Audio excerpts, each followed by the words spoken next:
Hello everyone, स्वागत है आपका फिर से एक नया इन्फॉर्मेटिव वीडियो में। ये वीडियो जो है वो आपके जो आगामी 20 दिसंबर को सोशल ऑडिट निर्धारित है, उस सोशल ऑडिट में आपको क्या क्या प्रक्रिया अपनानी है, कैसे कैसे करना है, ये सारी चीज़ें के बारे में है। तो सोशल ऑडिट के बारे में हम लोग जानेंगे, जो पत्र आया है उसमें, और आपको सोशल ऑडिट के दिन क्या क्या करनी होती है, ये सारी चीज़ें इसमें जानेंगे। फिलहाल हम लोग सबसे पहले ये जानते हैं, ये पत्र जो आया था विभाग द्वारा आया था 6135 और ये 7 दिसंबर को ही आ गया था।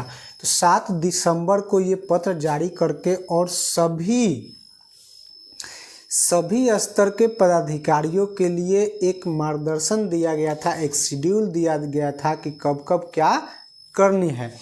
उसी में 16 दिसंबर को आपको निर्धारित किया गया था जिला स्तर पर बैठक, और उसी बैठक में आपके केंद्र पे कौन से प्रेक्षक जाएंगे उनका नाम भी डिक्लेयर करके दे देना था। यानी कि 16 दिसंबर को ही आपके केंद्र पे कौन से अधिकारी जाएंगे जांच करने, ये जिला तक को सूचित कर दिया गया है। दूसरा जो बैठक था वो 17 तारीख को था, परियोजना स्तर पर था। वो बाल विकास परियोजना पदाधिकारी के अध्यक्षता में बैठक थी, सभी महिला प्रशिक्षिकाओं को। और इस सोशल ऑडिट में क्या क्या करनी है, कैसे कैसे करनी है, इसके बारे में उनको जानकारी दी गई। अगला जो बैठक था वो 18 दिसंबर को सेक्टर स्तर पर बैठक था। ये बैठक जो करनी थी वो महिला प्रशिक्षिकाओं को, जन समुदाय को बुला करके करनी थी। ये सारी बैठकें ऑलरेडी हो चुकी है। अब आपको क्या करना है कि सोशल ऑडिट में कितने लाभुक होते हैं, कितने सदस्य होते हैं, वो चीज़ निर्धारित करना है आपको। सोशल ऑडिट में कितने सदस्य रहेंगे वो निर्धारित करना है। तो आप अगले दिन जो होगा, आप सोशल ऑडिट जिस दिन कर रही हैं उस दिन आपको उतने लाभुक जो हैं वो आने चाहिए। सबसे पहला जो है आपके सोशल ऑडिट में, जो सबसे पहले स्तर पर जो रहेंगे, जिनकी अध्यक्षता में सोशल ऑडिट आयोजित की जाएगी, वो जो रहेंगे वो वार्ड सदस्य रहेंगे या वार्ड आयुक्त रहेंगे। ओके, यानी नगर पंचायत में जो वार्ड कमिश्नर होते हैं या वार्ड पार्षद जो होते हैं वो रहेंगे, और गांव में वार्ड रहेंगे वही आपके सामाजिक अंकेक्षण समिति के अध्यक्ष रहेंगे। ठीक है। दूसरा जो रहेंगे सदस्य रहेंगे वो पंचायत सचिव, विकास मित्र रहेंगे, 2 योग्य लाभार्थी रहेंगी, आशा एनएम रहेंगी, समुदाय आधारित यानी जीविका है तो वो आपके पास जीविका वगैरह को भी सदस्य बनाना है। 6ठे स्थान पर जो है वो समुदाय शिक्षक, सेवानिवृत्त कर्मी, आंगनबाड़ी केंद्र के बच्चे के अभिभावक, कुल 4 होंगे। देख लीजिए, ये एक हो गए, एक पंचायत सचिव या विकास मित्र होंगे, 2 हो गए, और 2 योग महिला हो गई, 4 हो गया, आशा एनएम 1 हो गई, 5 हो गया, समुदाय आधारित में से 1 होंगे, 6 हो गया, और समुदाय से होंगे जो 4 होंगे, और किशोरी बालिका सबला कार्यक्रम के तहत यदि कोई हो तो आप रख सकते हैं, नहीं है तो नहीं रख सकती हैं। ओके।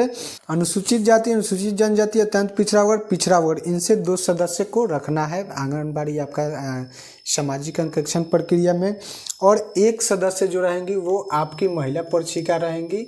ठीक है, और 1 सेविका रहेंगी। कुल 14 सदस्य आपके सामाजिक अंकेक्षण प्रक्रिया में रहेंगे। और इसमें कह रहा है कि अगर समुदाय आधारित संस्था नहीं हो तो उसको शिथिल किया जा सकता है, यानी जीविका वगैरह आपके यहाँ कोई नहीं है तो उसको हटाया जा सकता है। दूसरा क्रम कह रहा है 5, 6, 8 का चयन आंगनबाड़ी केंद्र पर लाभुक सभा में सर्वसम्मति से बहुमत से किया जाएगा। 8वां जो है अनुसूचित जाति, अनुसूचित जनजाति, पिछड़ा वर्ग और अत्यंत पिछड़ा वर्ग, यानी कि इनसे सदस्य नहीं मिलते हैं तो इनको शिथिल किया जा सकता है, दूसरे को भी चयन किया जा सकता है। लाभुक सभा अगला है, जो लाभुक सभा कौन सा आयोजन होगा कि आंगनबाड़ी केंद्र के पोषक क्षेत्र में रहने वाले सभी परिवार के सभी वयस्क 18 वर्ष से अधिक के एक सभा जो आंगनबाड़ी केंद्र के कार्य का निरीक्षण, पर्यवेक्षण एवं प्रबोधन करेंगे, उसी को कहा जाएगा लाभुक सभा। ओके। कोरम क्या रहेगा, सामाजिक अंकेक्षण की बैठक में 50% सदस्यों की उपस्थिति अनिवार्य होगी। आपके जो 14 सदस्य होंगे उनमें कम से कम 8 सदस्य होना अति आवश्यक है। ओके। तो ये सारी हो जाए महिला परिषद सदस्य रहेंगी, और सेविका इससे पूरी सामाजिक अंकेक्षण प्रक्रिया का संयोजक होंगी। यानी आंगनबाड़ी केंद्र पर सामाजिक अंकेक्षण आयोजित हो रहा है तो उसको आयोजन का दायित्व जो रहेगा वो टोटल के टोटल सेविका पर रहेगा। अगला जो है ये जो होता है सामाजिक अंकेक्षण प्रक्रिया जो होती है वो साल में 2 बार निर्धारित की जाती है। पहला जो होता है वो 20 जून को निर्धारित किया जाता है, दूसरा जो होता है वो 20 दिसंबर को निर्धारित किया। इसमें किसी कारण से अगर उस दिन छुट्टी पड़ जाता है, राजपत्रित अवकाश पड़ जाता है, संडे पड़ जाता है तो उसको अगले दिन आयोजन कर लेना है।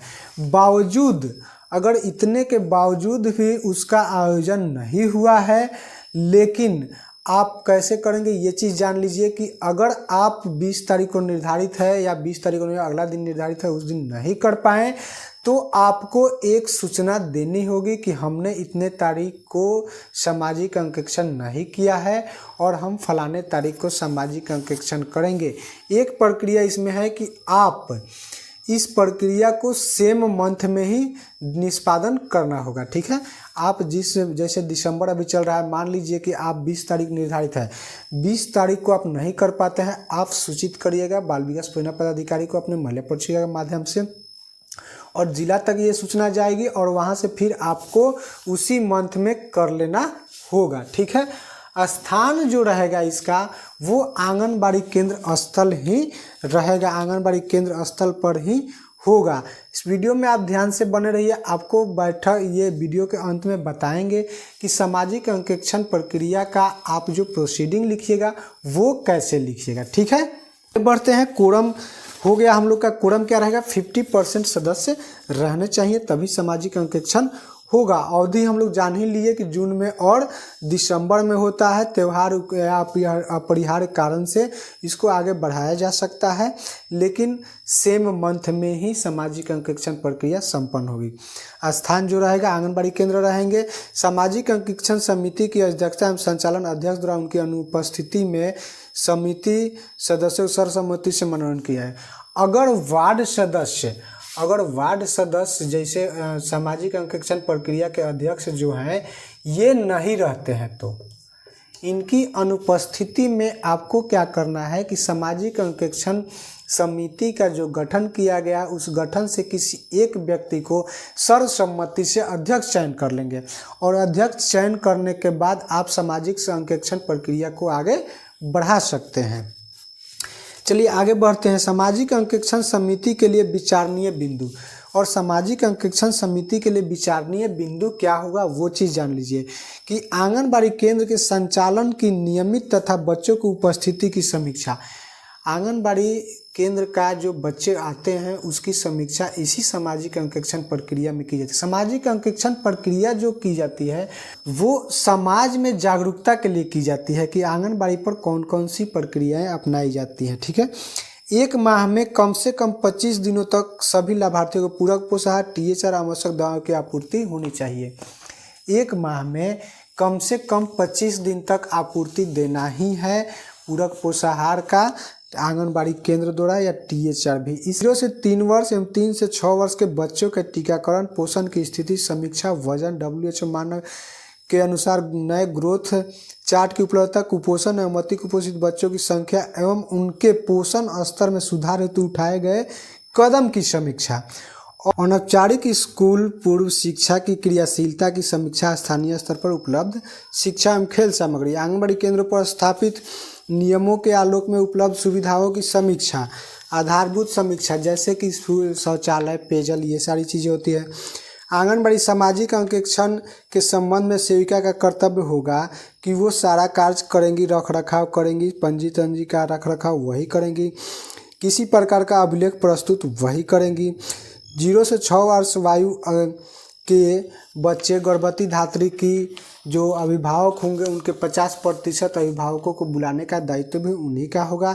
सहायिका क्या करेंगी कि उस सेविका का सहभागी बनेंगी। ठीक है, उसमें सेविका अनिवार्य रूप से उपस्थित रहेंगी सामाजिक अंकेक्षण के दिन, और गर्भवती धात्री के बच्चे जो हैं उनके अभिभावक को भी बुलाने का दायित्व जो है आंगनबाड़ी सहायिका का ही होगा। आंगनबाड़ी सहायिका सामाजिक अंकेक्षण की तिथि को अंकेक्षण स्थल की समुचित साफ सफाई भी करेंगी। मार्ग निर्देश में बैठक ससमय सुनिश्चित किया जाएगा। ठीक है। समिति के सभी सदस्यों को सेविका के मार्ग निर्देश में बैठक में ससमय आने हेतु सूचित करेंगी। सेविका सहायिका दोनों का ही निर्धारण सहायिका बैठक हेतु नामित अंकेक्षण समिति एवं सदस्यों को सेविका के मार्ग निर्देश में बैठक में ससमय आने हेतु सूचित करेंगी। सहायिका का दायित्व होगा कि जितने भी सदस्य हैं सामाजिक अंकेक्षण समिति के उनको सूचना दे। महिला पर्यवेक्षिका का दायित्व होगा कि अपने में जो प्रभार वाले क्षेत्र हैं उनमें एक केंद्र पर जरूर अवश्य उपस्थित रहें और उनके सभी कार्यों की समीक्षा करें और जो कमियां पाई गई है वो बाल विकास परियोजना पदाधिकारी को प्रस्तुत करें। बाल विकास परियोजना पदाधिकारी का कर्तव्य होगा कि आंगनबाड़ी सेविका से मासिक बैठक में ही इनकी पूर्ण जानकारी दे दी जाए। उनके क्षेत्र अंतर्गत जो केंद्र आते हैं उसमें एक केंद्र पर बाल विकास परियोजना पदाधिकारी भी उपस्थित रहेंगी। इसमें साथ ही जिला प्रोग्राम पदाधिकारी को भी निर्देश दिया गया है कि इसमें एक केंद्र पर अपने क्षेत्र अंतर्गत एक केंद्र पर वो अवश्य उपस्थित रहें और उनके सामाजिक अंकेक्षण प्रक्रिया के बारे में जानें। तो ये सारी हो गई सामाजिक अंकेक्षण प्रक्रिया की समिति। एक लाइन में आपको एक बार हम बता देते हैं कि कौन कौन से रहेंगे आपके सामाजिक अंकेक्षण के सदस्य। आप चाहें तो नोट कर सकते हैं। इसके बाद हम आपको बताएंगे कि सामाजिक अंकेक्षण प्रक्रिया का जो प्रोसीडिंग लिखाएगा वो कैसे लिखाएगा। ठीक है। सबसे पहला जो रहेगा वो वार्ड सदस्य या वार्ड आयुक्त रहेंगे। ठीक है। एक तो पंचायत सचिव या विकास मित्र एक रहेंगे। योग्य महिला लाभार्थी की 2 सदस्य रोटेशन के अनुसार यानी घूमते रहेगा जो कम से कम 7वां उत्तीर्ण हो।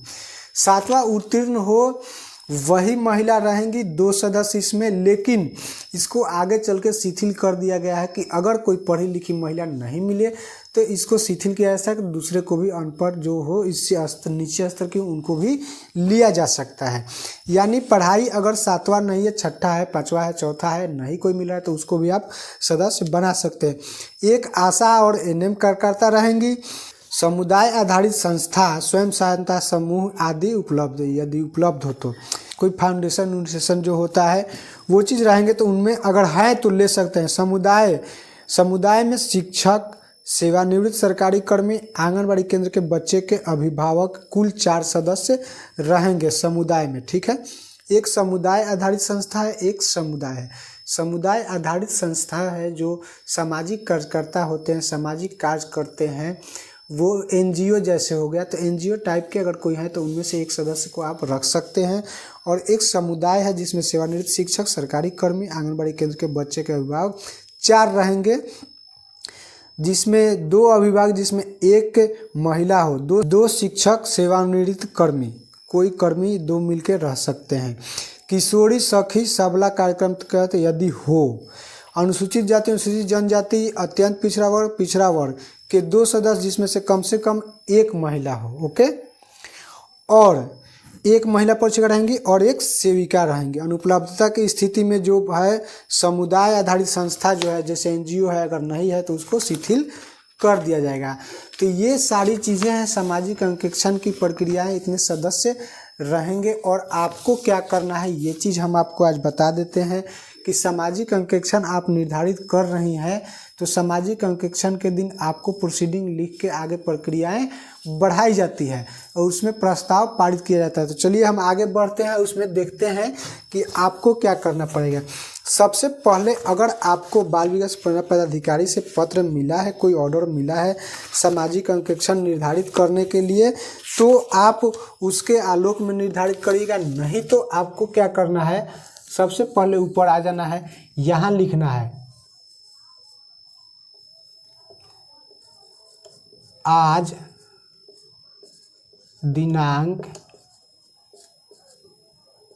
20 दिसंबर 2022 को हम आईसीडीएस का पत्रांक लिख देते हैं। ठीक है। निदेशक आईसीडीएस के पत्रांक 6135 दिनांक 7/12/2022 के आलोक में वार्ड सदस्य सह सामाजिक अंकेक्षण समिति के अध्यक्ष की अध्यक्षता में सामाजिक अंकेक्षण की बैठक निर्धारित की गई, जिसमें निम्नवत सदस्य उपस्थित हुए। ठीक है, अब इसमें क्या करेंगे, यहीं पे लिखेंगे वार्ड, इनका साइन करा लेंगे। ठीक है, उसके बाद जो होंगे जो आते जाएंगे आप साइन कराते जाइएगा। दूसरा हो जाएंगे विकास मित्र या सचिव, पंचायत सचिव। ठीक है, उसी के नीचे करेंगे क्या, योग 2 महिला को ले लेंगे, 2 महिला होंगी, 2 महिला यहाँ साइन करेंगे, यहाँ साइन होगा। इसके बाद आशा हो जाएंगी।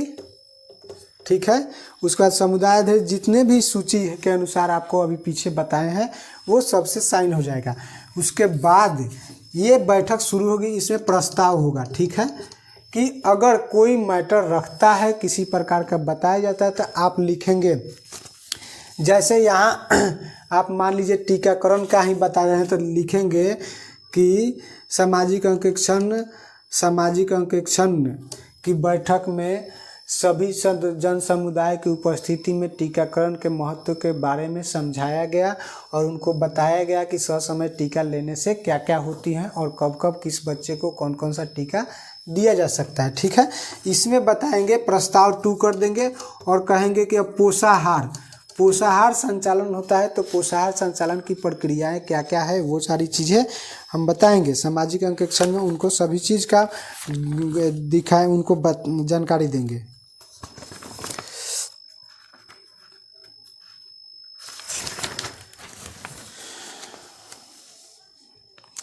जितने भी अभिलेख हैं उसके बारे में जानकारी देंगे कि क्या क्या प्रक्रिया। तो ऐसे ही आप चाहिएगा तो सामाजिक अंकेक्षण का प्रोसीडिंग बना के आगे करके नीचे जब सब चीज़ हो जाएगा, जितने प्रस्ताव बैठक में जो आपको प्रस्ताव कोई कुछ रख दिया प्रस्ताव तो उसके बारे में समझाएंगे आप, और समझाने के बाद अंत में लिखेंगे कि अंत में सामाजिक अंकेक्षण सामाजिक अंकेक्षण समिति के अध्यक्ष द्वारा सधन्यवाद सामाजिक अंकेक्षण बैठक को समाप्त किया गया, और वहां से आप क्लोज कर दीजिएगा। यही आपकी सामाजिक अंकेक्षण प्रक्रिया होंगी। उम्मीद है कि वीडियो अच्छा लगा होगा, इन्फॉर्मेटिव लगा। वीडियो अच्छा लगे तो लाइक करिए, शेयर करिए, कमेंट करिए।